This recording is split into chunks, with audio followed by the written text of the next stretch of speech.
আজকে অসাধারণ একটা ক্যাটাই, মানে এই ক্যাটাইটা আমি আমার দিদি ছাড়া এই স্টোকের ক্যাটাই আমি কখনো করি নাই। আর এত সুন্দর, মানে জাস্ট দেখো কি সুন্দর মুভমেন্ট, একটা লাইনের মুভমেন্ট যে এত সুন্দর হতে পারে আমি জানি না। এত সুন্দর লাগতেছে। আর দিদির হাতে সত্যি জিনিসটা খুব ফুটেছে, মানে ক্যাটটা ব্ল্যাকের উপর এই অ্যাশ কালারটা খুব সুন্দর ফুটেছে। বলো দিদি কেমন লাগলো?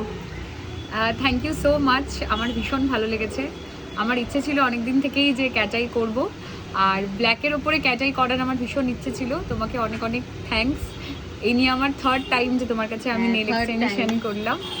আমি খুব স্যাটিসফাইড। আর আমি সবাইকে এটাই বলতে চাই যে সবাই আসো, ওর কাছে করো। আমি যতদূর নিজের এক্সপিরিয়েন্স থেকে আমি এতটুকু বলতে পারি যে কেউ কখনো ডিসঅ্যাপয়েন্টেড হবে না।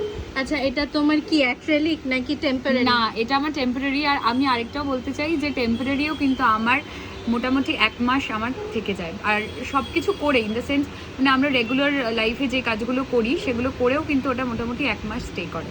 1 মাস টেম্পোরারি স্টে করে, তার কিছু বলার নেই। থ্যাংক ইউ সো মাচ দিদি।